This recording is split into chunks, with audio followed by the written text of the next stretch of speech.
of Success Secrets Exposed, where we have intimate conversations with today's thought leaders, change makers, and disruptors to bring you tools and strategies and insightful perspectives on both personal and business growth, revealing the humanness of success and challenge.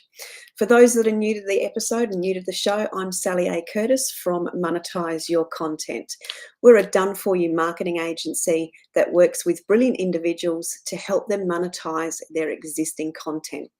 What we're best known for is turning books into 2 years' worth of social media posts. We help you save time, maximize your assets, and become the obvious expert, sought after and sold out with a lasting legacy. But today, a more important topic for you all, we are going to be talking about past lives and their role in whole self healing. And I have a very, very special guest today, Jeannine Kim, and we're going to be sharing her insights. Now, she's been offering healing wisdom and guidance to clients worldwide for 3 decades. As an intuitive reader, a 5D astrologer, a medium, a yogi, a teacher, a writer, and author. And her main passion is supporting others in their evolutionary journey into their whole self, deep and transformational. And I'm going to ask, who's had repeating patterns even though that you've worked on them, right? We all have.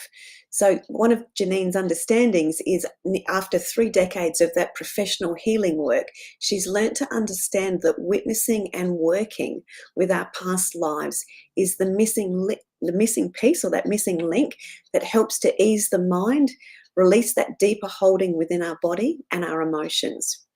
And she says that being present with the greatest awareness is one of the most potent and important things we can do for our ongoing healing journey.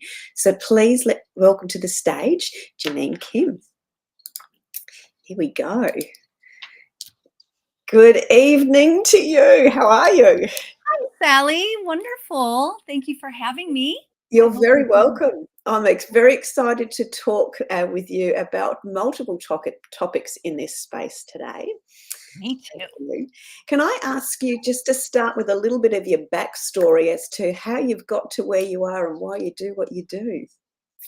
I would love to share that. Well, before I was working as a psychic medium professionally, I was an IPO trader. I was in the financial industry for a good 10 years in Chicago, Series 7, Series 63. And even though that speaks to my professional life, that's when I really started brewing consciously the work that I needed to kind of balance. You could only imagine that kind of a world, right? Like still, but in the 90s, just imagine it.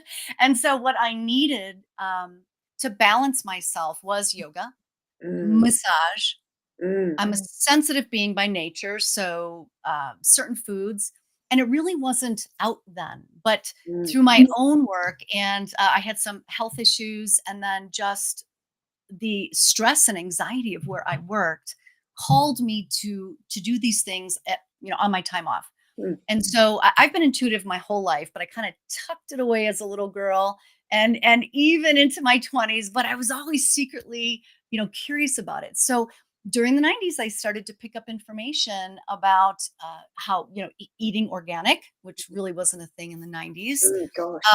Seeking that kind of food out, that kind of stuff to put on my skin, because I'm a redhead by nature and I'm very sensitive. I was doing yoga on the side and getting body work. And again, I was just seeing how those alone brought me to a more true place within myself. And then while this is brewing and going on the inside, and reading these delicious books from Shirley MacLaine and, Gary Zukov and all these amazing people who are like thought leaders, right? Yeah. I was blossoming, and it was just expanding so much on the inside. I could no longer tolerate the life that I was in, the relationships I had.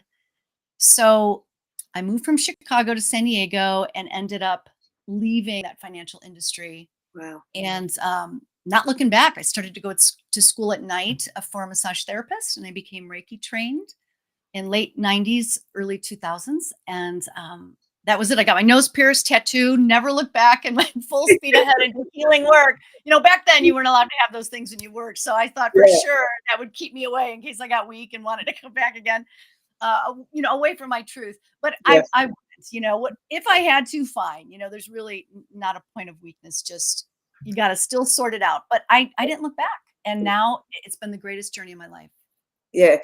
Just having a play around, as I said, on your website, and just looking at all of the credentials and all of the learning that you've done was mind-boggling, to say the least. It's been extensive, and obviously it has been that incredible journey for you to bring you to the work that you're doing now. Especially in this space of this, what I'm going to call that really deep transformational work that we've become aware of the need of, if that Right. makes sense, in the last couple of years with everything that's Mhm. gone on. There's a lot of people that you hear awakening, or, sort of saying, oh, I wasn't, I wasn't spiritual, but I might be a little bit now. I'm hearing that a lot with different people in Thank you. conversations in coffee shops and things. So it's interesting. Now, one of the things I also said to you when we got on this morning was this scenario around repeating patterns, and I'm just going to Mhm. reference the coffee shop again, because I was recently in a coffee shop with my a number of different girlfriends, and there was a couple of us. We were talking about what some of our work that we've been doing, and we all did not that repeating pattern again. We all rolled our eyes because we're all going, Right. "Oh, not that again, that lesson." And there was a few swear words and a few other things in there as well. Oh, So, right.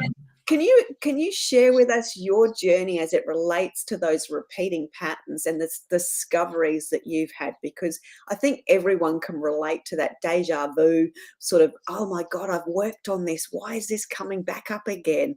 I'll call it a frustration.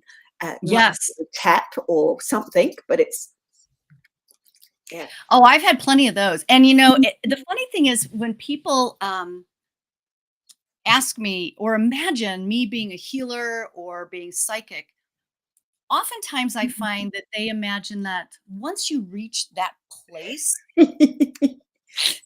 you don't have problems anymore. You don't, what's coming, so you don't have to worry about it or you don't get sick anymore. And what I love to speak to, just generally speaking, first Please, off, in please. regards to healing patterns, is that it's very, very much like nature. It's very seasonal. Once Mm, you get a go around and learn and integrate and incorporate, it comes around again. It's almost like cooking. Like if you went to Cordon Bleu and received your chef certificate and you were like the best, would you stop learning different no, you would come around again. mm, And right. And so I've had repeated patterns with relationships, with it happened actually with work. When I was in the financial industry, I kept getting let go of in my jobs, mm, or they wouldn't promote me, so I had to look for another job. And I was always, working the best, and I would train people underneath me, and they would still let me go. And then every time that went around, finally at one point, I'm like, maybe I'm just not supposed to be here. But the way I yeah. the right? And look at yeah, it was right. But here it is. And I don't think that we're ready until we're ready. And these Mm, layers, if we just change our thinking around them, mm, meaning instead of looking at it and saying, "Oh, I shouldn't have that. I'm not going to look at it. I'm going to law of attraction that away, or I'm going to law of resonance that away." I say to myself, I know there's a place for that, but mm, um I feel like if we continue on that path of looking the other way, mm, it's just going to keep coming back until we do deal. mm, So shifting the new paradigm is really about shifting our belief around those things. mm, Being excited if we can, dare mhm, I say, if we can, around the charges, the mm, triggers, the repeats, and looking at it and saying, you know what is in this for me? mm, Wanting it. Those of us on the spiritual journey, we say we want to grow. We say we want to explore and expand. If it shows up again, it's because you're learning it at mm, a deeper layer. mm. And I call that a spiritual sommelier. So we all know what a master sommelier is, Yes, right? yeah. So when they first taste wine, I'm sure when they're first learning, everything is just kind of basic. I don't know about you, but I'm just, I drink it. I'm like red, white, like I don't know. And Yeah. they can go so deep, but they have to go over again and again Mm, and mm, again, so as to learn the subtleties and the mm. nuances True. of what that's all about, and then they become the master of it. So if we shifted our perspective to that, like, oh, it's coming around again because I could go deeper with this. Mm, Then we wouldn't have like a heaping pile of shame, right? When we're trying to also grow, yeah. right? Yeah. So it's actually an opportunity versus a burden, isn't it, really? That's a great way to look at it. It truly, Mm, truly is. And I mm, I feel like just getting to the crux of it and having the paradigm shift in our mind mm. about the To fact open that it up. it's even showing up Mm, allows us to just move with it way easier. It mm, goes deeper, it unwinds more. mm. And the flip side of those patterns are our masteries. It's Yes. almost like they're nestled into like one little, nut, one little box. And we Mm, did that purposefully, I feel. mm, So we would go to those things. We can't have one without the other. Just mm. can't. Which is a cyclic, as you said, and seasonal and part of a journey, isn't it? Yeah, Yes, yeah, absolutely. yeah. So when people are coming to you and and we all have experienced the those repeating patterns, and we're working through them, just so the audience understands what's going on for them, like I am now through this conversation. What are the things that come up, the frustrations? What are the things that they can notice in themselves that they can now be aware of, and they can switch and flip their thinking? So for me, it was, turning it from a burden into it, from a frustration into oh, this is an opportunity. Let's be excited and let's explore and discover. They're all words that I love. Happy to do those sorts of things. Right. So what are some of the, I suppose, common words or language that your clients use that will just help expand on that for the audience? Well, what a great way to be with that is to allow ourselves, first of all, to just let the feeling take us over Mm, in a safe space, in a mm, safe environment.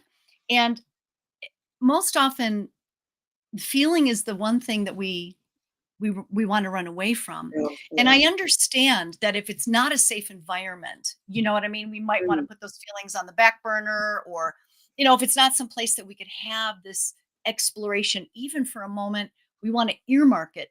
But I mm, always say, come back later. mm, Make a commitment to have, it's really about a relationship to yourself. mm, And there's this aspect that I love to say is that we have these four bodies, and our four bodies are our babies. mm, So, do you have a favorite baby, a least favorite baby? And the bodies are spiritual body, mental body, mm, emotional body, and physical body. So, do you have a favorite? Do you have a least favorite?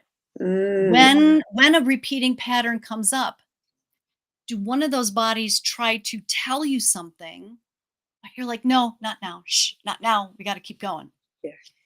But can you just sit for a moment and create space for each and every one of those to really have something to say about what's coming up for you? Mm, And when you can just pause in the moment, go deep and feel, and it starts to leave your system, we grow a greater, more stabilized nervous system capacity mm. as well. Yeah. Wow. And that, gosh, yeah, that makes sense, because when you break it down into the four bodies, there is one that'll, in my case, I can sort of feel one that comes up and actually has a little, oh, I'll just mention this to you. And then there's the one that I'll go, yeah, I heard you, but we'll just move you over there at the moment because I'm over here, because of being more in for me at this time of year, it's that fast paced thing. So, when something's trying to slow you down, it's just, yep, later. So it is interesting when you break it down into those bodies, as you were explaining it to me. It actually enabled me to actually see it, because I could segregate it almost to go, oh yeah, I've had those experience. So yes, I understand that. And then you can sort of bring the collective back together by the sounds of things. Would that be right? That's exactly it. Yeah. And And this is oftentimes why the patterning will continue so strongly, and we mm, feel those repeated patterns with that charge of like, oh, it's because our mindset of welcoming it may be mm, a little bit different. We don't like the way it feels, of course. yeah, And then secondly is that there's more work to be done there. mm, It's coming up again because sure, the mind is like, oh yeah, this is great, let's do this. But the body is like, oh my gosh, do I have to do this again? Really? You're gonna like pull me through this? yeah, Don't I get a say in it? mm, And yet when we do answer the call to mm, all four aspects of ourself, it's alignment. mm, It's nervous system regulation. mm, And when that happens, we are truly being the change we wish to see in the world. And there may be some rollouts of what we have built that just no longer work for us. mm, So instead of like chasing a remedy for it, we just landed in it. We might have to make some hard choices to shift mm, our environment or the relationships. But I'll tell you, it's the fastest way to truth, the mm, fastest way to healing mm. And is when by you're listening having to yourself. sorry, and when you have that experience for yourself, it also ripples out into the Oh, other people and those sorts of things around you as we're with that awareness as well. absolutely, because everything is energy first. And Mm, so we're all pinging a frequency, and that's where law of mm, attraction comes in by default. We just don't want to go there with the mind. But yeah. yeah. Mhm. Now that I'm gonna there's a couple of words you've just said then, and the pinging of that energy. So explore that for us because there's a concept there that's very resonant. Yeah. Well, you probably, no doubt you know this, like 95% of what we create in this world comes from the subconscious realm. Mm, That's like psychology 101. It's mm, in that space, 90 to 95%. And so I think, well, then let's go there. Let's go to mm, the subconscious. And so when I read people, majority of the time my eyes are closed. I don't need mm. to be that way, but I see people as like a piece of energy, Energy being. right? And so they're pinging like a submarine underwater. And so Oh, even if great we're just analogy. Yeah. looking at the good stuff, the dark stuff, the dark matters, name of my book, is Yeah. pings from back here constantly. Mm. So let's go there first. Mhm. Let's listen to the pinging. Let's change that frequency by answering the call to some needs that have not been met, maybe for lifetimes even. Mm, Yeah. mm. And then it shifts our frequency altogether. Together from there. So there's a couple of things there we're gonna bridge you into. You've mentioned your book that's coming out in the new year, Dark Matter, and you've also mentioned science a couple of times. So I know you do a lot of work as it relates to the bridge between science and spirituality. Right. So I'd love you to explore and explain a little bit of the work that you do in that space. And this comes back to your extensive credentials and all of the learning and training and the relationships that you've built in this space. So I'd love you to share a little bit about that and then perhaps touch on the retreats, the new retreats that you're doing as well. And then we can circle back to dark matter. Wonderful. Well, I do my book coming out. It's Dark Matter, and I don't have the subtitle yet. It's almost there, but it refers to the importance of going to that dark within us. Mm, Most people, spirituality, we tend to think go to the light. right. And to me, that is that 5% of our consciousness. It's a given. Mm, But 95%, it's like we're leaving out the good stuff. And it to me, dark doesn't mean bad because there is a spectrum of frequency within that. Dark is also the womb. It's the point of creation. It's the voids in outer space that things are birthed from. mm, So it's not as bad as we tend to believe that to yeah, be. Uh, and then I've been working with Dr. Jeffrey Tarrant, and he has a book that just came out called Becoming Psychic: Lessons from the Minds of Healers, Psychics, and Mediums. That him and I was one of the many that he worked with, some of the mm, psychics in there, and him and I are working on a retreat in March. mm, And he comes over, and what he does is he invents these amazing machines and works with people and maps your brain. right. So Mm, when I do my reading, and on my website you could see a picture of my brain when I was in a group session, mm, the theta waves that kind of kick in, and he shows what parts of the brain turn on, what parts turn off, and this is not my department. Jeff's the master of it. So I just listen to him like, oh, that's so cool. And Yeah. so but he maps it all out, and then he knows that when I get into a certain state, he's like, "Oh, this part of your brain turns on." And he's also very masterful in meditation and martial arts. So he shows the certain types of meditations that could activate these Mm, parts of the brain, and certain machines that he's creating to turn on those parts of the brain. And then since I've been doing this work, my because I've been this way my whole life, mm, um, I learned how to do without machines. So I show them how we could sustain it, how once we get there, how we could live. To me, we're all meant to have this greater access, this greater mm. alignment, this greater intuitive ability. I'm just the canary in the coal mine. So Jeff and I work together and showing people how to access their true inherent psychic ability, Yeah. where they could see it in the brain, because it makes us feel better sometimes when we see that, Yes. and what we could do to keep it that way. So Yeah, beautiful. I'm glad you shared about the image of the brain on your website, because I spotted that as well. And one of my speaker buddies is recovering, has recovered, depending on right. which way you want to look at that, from a brain injury.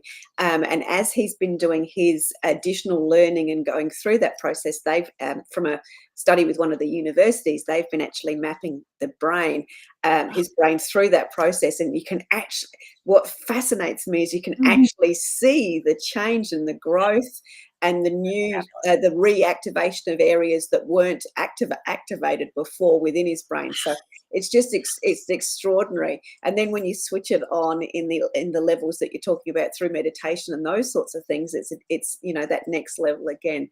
So that's where science meets growth, and science meets the spirituality growth elements are just fascinating, especially when, as you said, you can sort of see it and you get comfort in that, where you have a deeper aha moment, because it's backed up by science if you're more skewed to that way as well. Right. It gives people that comfort for sure. Comfort, yeah. Now, there's something else that you said, and I think this reflects between the light and the dark, that fascinated me when I was reading through our notes, and that was a comment, and I might not phrase this quite correctly, but it was to do the bottom of your to-do list first. So please explain. I love it. Yeah, it's that actually came to me because I'm an astrologer as well. Yeah. One time when I was channeling something during the scorpionic time of the year. All you scorpions, you know what I'm talking about. I love me some Scorpio. But Pluto, Scorpio, the god of the underworld. And typically, all of us have that somewhere in our chart. It's an archetype. It's an energy that we can work with. Mm, And so what Scorpio says, imagine he's the god of the underworld. So he's down here looking up, and you put all this stuff on your to-do list. And inevitably, I mean, I got that too. You're like, yeah, this is the first thing I'm going to do. And then you're like, no, I'm not going to do that now. I'm going to bump it down a couple notches. I'm going to do this. I'm going to do that. And then cherry pick, something yeah. always lands down there. But, we have these opportunities, these moments that call us on it, those repeating patterns. And Mhm, they're like, these few things keep adding up at the bottom of your list all the time. They're always down there. And so, what I love to say is, honestly, within yourself, what lands down there all the time? Flip it. Do those first. mm, Do those first. And again, watch how you start to unravel some deeper trauma within your mm, system. mm. Just get those done. Thank you. I did find that fascinating, and I did look at my book with my to-do list. Went, yes, I was going through it. So, yeah, I thought that was such an interesting concept, and I wanted to know where you were going to take it, which was very similar to where I thought, which was yeah, those two might be linked somewhere along the line. In my case, anyway. Yeah. So that Well, was, and you know what I find happens, just a little side note, is yeah, that oftentimes, so subconsciously, there's that word again. We don't want to get to the bottom of that list. We keep pushing that off, moving it around. So we add things to the top of the list that we don't really need to do anyway. So mm, it's almost like we're just, you know, this is really about a practice of being mindful of our energy. Like, mm, what are we doing with our life force energy? Mm, And if we get to those core systemic issues, oh my gosh, the quietness that ensues in our mm. nervous system, in our soul, and our spirit. Yeah. Mm. So let's dig into that, because that's, I think, is another area where people are asking questions and are seeking more support and help around. Is I'm going to call it energy management. Right. So we've just talked about sort of that level of managing the energy of the to-do list. So in my case, that thing that's gone from page to page to page that I know I need to do, that I really don't want to, but if I keep seeing it, and I get the, oh yeah, that, oh yeah, that. But that's not necessarily an inspiring space, because Right. to me it feels like a deflation. It's on that oh, there it Yeah. is. It's on that list Right. again. It's on that list again. It's on that list again. It's not empowered. It's not energetic. It's not big. It's not Right. moving. So Mhm. we've talked about the to-do list. So what are other ways that people can start to become more conscious of managing their energy, because especially this time of year, we're getting to the end of the year. Many of us have had big years, and we're just feeling tired and all those sorts of things. What are little tips that you can provide that can help us manage the energy better? And I dare say some of it's probably going to tie into trusting your instinct, trusting your gut. So over to you. Exactly. So, and then how do we trust that gut? Correct. Thank you. It's knowing the voice of our gut. It's Mm, creating a relationship in here first. And there's something on my website I call sacred clearing. mhm, And I could probably channel that over to you, and maybe, we could share it, or people mm, could hop on over.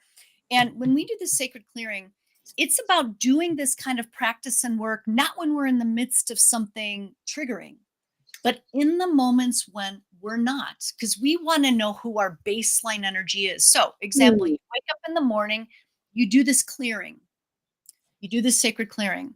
Then you do it in the middle of the afternoon. Then you do it at night before bed.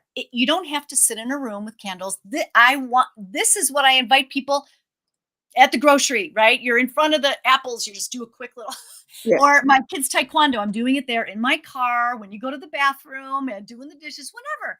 You come to know yourself. And Mm, then when you start to clear your own energy, I call it energetic hygiene, then you start to mm, feel other people and situations, what you see on, the internet or whatever, how it starts to adjust your feelings. mm, And instead of kind of moving around through life, then just doing the same old habituated routines, you feel into yourself. You're like, ooh, last time I talked to so and so, it didn't feel quite right. yeah. It really threw me off. And so then you start to consider, do I want to? Do I wanna go on that Facebook page? It doesn't feel good. Mm, These are things, we have to be accountable for these bigger truths that are coming up, but we get to do it one little bite at a time. So yes. my invitation is just do it once a day. Mm, And after you clear, check in with the 4 babies, the 4 bodies. mhm, Oh, emotional body, you didn't like that. Physical body, you didn't like it. And get those ironed out. And when you go to that greater truth in every moment, those are absolutely little things that we can do that give us more energy, mm, because we're not kind of going against the grain of ourself any longer. yeah. Yeah, beautiful. And with that, and it is from just watching your mannerisms and those sorts of things, it is just that, I'm going to call it, from my perspective, like those internal check-ins. You're just sort of doing that Yes. quick little scan or check-in, Yes. and just getting into the noticing. Right. Yeah. Absolutely. Yeah. And I know it's hard. And I know that we all have a life. I get it. And I know that our lives are structured from the old nervous system. But once we start settling in, we're like, we have to make some changes. Maybe it's the bottom of that list that we didn't want to go to. But this is the real healing work. This is what I think you've been saying the whole time, is so many people now are saying, hey, all this other stuff, it isn't working. This is what I see with my clients. Mm, It works for a moment, but it doesn't sustain. yeah, it's that sustainability. Yeah. It's the little stuff. It's like spiritual endurance. We can't just like climb up the mountain and have all this capacity. Yeah. We Go, got to do woo. a Yeah. little bit daily, little bit day by day, and then we're growing it. It's like Yeah. brushing your teeth. You know, Yeah, you don't it's a every day. practice. Yeah. Yeah, Yeah, so continuous practice. Yeah, I do love the analogy of the being on the mountaintop and going woohoo. Reminds me of another little saying that I said that I remember. Another quote that is, "You can't stand on a mountaintop and expect fried chicken to fly in with your mouth. You can't stand on a mountaintop with your mouth open and expect fried chicken to fly in." right, It's like, oh, right. yeah, yeah, Okay, it's true. No, yeah, that's exactly it. No, it's the work, and I feel like people are getting ready for it. They're yeah. really, really, really ready for it because, again, the current paradigm is about that one thing that's gonna heal everything, and I often say the end game is that there is no end game. Yes, thank you. I wanted to explore that with you. Yeah. So with that, there is no end game scenario, and with all the Right. types of work that you do, and the types of people that you work with, and the I suppose the commonalities of some of the work that people are looking for that are opening up and ready. What's, I suppose, the invitations that you have for those people? What are the different invitations or offers, and ways in which you can assist people with that growth? I do, you mean in regards to the sessions that I offer? The sessions and the yeah, absolutely. In the work. So Yeah. I offer regular intuitive sessions. I'm a medium as well. So I speak Mm, to people who past astrology really shows us a lot of what we're how we're built on the inside. mm. And some of my favorite work is past life work. I have Yes. one-on-one mentoring work that I do, my Into the Mystic. I have a few programs there in ancestral alchemy where we clear out even the ancestral energy lines. So, but the Into the Mystic work is really to me the foundation of coming to know thyself, Yeah. in the greatest way, and the tools that we could use on a daily basis when those patterns repeat, we Mm, will know exactly where they came from because I find the name of the individual, the place, the story, yeah. and we work with that so you have something in hand when it shows up again. Yeah. Yeah, yeah, Beautiful. So it's very, very in depth by the sounds of that. very in depth. Yeah. Yes, yes. Thank you. I did sort of look at that and thought, oh well, but let's find out, explore that a little bit. Being so curious.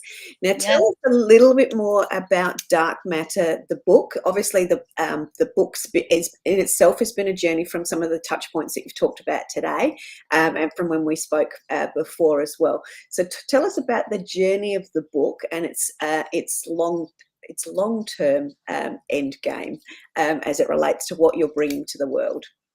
Thank you. Well, it was really birthed from all the work that I do in that every time I would work with clients, my mentoring clients in particular, I find I kept saying the same thing, about how what past lives do and how our ability to access them in a certain way Mm, allows for a total paradigm shift inside of us, a way that we could be with our healing journey outside of just the tools here. It really kind of cements it all together. And so I'm like, you know what? I need to start. I would just take notes and channel. And I kept saying the same thing. I'm like, that's it. I got to put this book out. And because to me, again, the other aspect of the healing journey is that most people believe that the highest spiritual aspect of self is the spiritual lightness. And mm, to me, I'm like, that's a piece of it. I yeah. don't have that experience. And it's again, just sometimes you say dark, people think, oh my gosh, you're a dark witch or dark whatever. I said, no, there's, you know, yin is very cool, yin and yang. It is Yeah. that dark. It is the essence of creation. And Mm, so if we keep leaving it behind, we miss it. And so my book goes really deep on that. And it talks about sustainable ways that we could work with the dark spaces within us and bring mm. it all to the light. It's Carl Jung, working with the shadow. Yeah, beautiful. And I think the analogy that you talk about there of, there's just, everyone wants to get to the peak, the top of the iceberg, Mhm. Right. the light, but there's all of this stuff underneath that is, as you said, is good stuff, which is the solid foundation in which the tip of the iceberg is upon. Completely. That's a great way to look at it, and it is what we're seeing. Like, Mm, we are here seeing other because what other represents, my belief and my understanding is that it represents pieces of us that we don't wanna touch on the inside here. mm, I mean, this is why we're even incarnated. Yeah. from my energetic perspective and the work that I've done, is Yeah. to be with it so we could understand it, because if it was in here, we wouldn't go. It would be so at the bottom of the list, we wouldn't look. So Yeah. it keeps Yeah. popping up in front of our faces. So that is the dark matter. And when we could come to understand that, not forgive, I don't use that word, understand it. Forgiveness is the byproduct, and Of it. integration as well. Yeah, Yeah.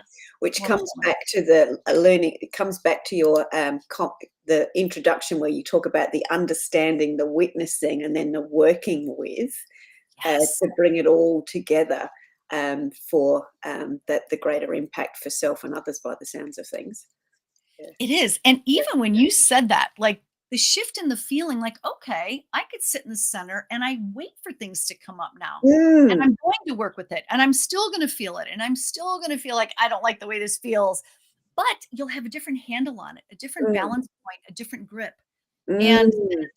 And then you're not afraid of so much. And there's just such an empowerment in that. It's really wonderful to watch people get that grip. Good thing. Yeah. And you've just touched on a word there, which I think has a lot of energy and meaning for lots of people. And I've just been, funnily enough, writing about the fear in my realm to my audience. And when we mention the word fear, and an individual puts their own labels on top of that and makes it into that big thing, fear does have a very large Mhm. energy, but it's the energy that we're actually putting to it. I With that, love it. yeah. Completely, absolutely, and I just did a channel a few weeks ago in my, tribe. You could see it on my podcast page, but oh, no, actually, it's in my midweek episodes that are on YouTube and Spotify now. It's called Fear the Great Messenger. Oh, lovely. I'll have a look at that. Yep, for you. It's a little 20-minute midweek channel, but yeah. Yeah, I think I think that's such a great place. Well, from my experience, that's a great place to explore. I've always, a bit of an adrenaline junkie. Love pushing boundaries. To go and jump out of planes, go and race cars, do crazy stuff. Right. To frighten myself and then tell great frightening stories to people that they're frightened, telling them that those stories. That's just one of my weird quirks. But then there's that. Then there's a difference.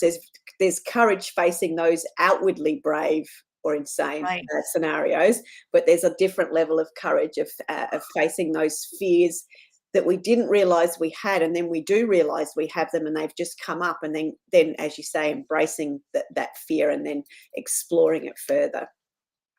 Right. And Yeah. there's such a biological, physiological effect. Of course, it's kind of too deep to get into today, but when Yeah. we do any type of somatic nervous system healing work, that's rewiring our nervous system to a Mm, blueprint that is more peaceful and balanced. mm, And I use that nervous system healing along with my past life work, because then it's easy to know that you're the medicine in this moment. You have a mm, place to put the origin of that story. So then when the pattern does show up again and you want to reset your nervous system, mm. you can say, oh, that's where it came from. And you have a little bit more of a handle on it. It doesn't feel super overwhelming. And as you said, it loosens that grip. So what I've Right.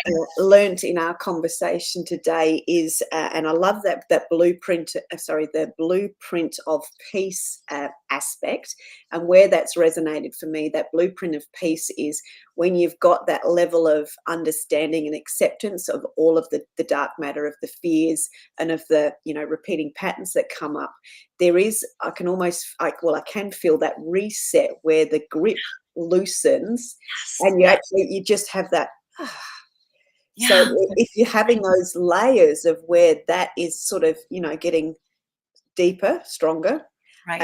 then you do get to get to a deeper place of peace, and that obviously then transmutes into the way in which the body tracks itself and the science behind the nervous system, etc. I love that. So beautifully put, Sally. Exactly. It changes our pathology. It changes the Yeah, choices we make and the things we do. Yeah. That's how beautiful. deep it is for sure. Yeah, and people can obviously reach out to you via your website. Is that the best place for people to connect with you? Yes, ma'am. Yep. JeannineKim.com. Beautiful. And I'm just going to spell it. It's JeannineKim.com for those people that want to connect with Jeannine and have a deeper conversation. So as we get towards the end of the show, because great conversations go really, really fast, do you have a favorite quote that you'd like to share at all? Do you have any favorite one-liner? I know we've I do. I have a one-liner that actually just came up this week, is to have faith in fate. Oh, nice. So, fate is the hand of God, that, or all that is nature, that is way bigger than our control, but having faith in where that takes you. And then one of my all-time favorite quotes, and you and I were chatting about this at first, was, the universe is full of magical things patiently waiting for our wits to grow sharper. Oh, love that one. I think that's Yeats. I Yeah, think that's Yeats. Yeah. That gave me goosebumps again. Can I ask you to repeat that one, please? Sure. Yeah. Let me get back. The universe is full of magical things patiently waiting for our wits to grow sharper. Beautiful.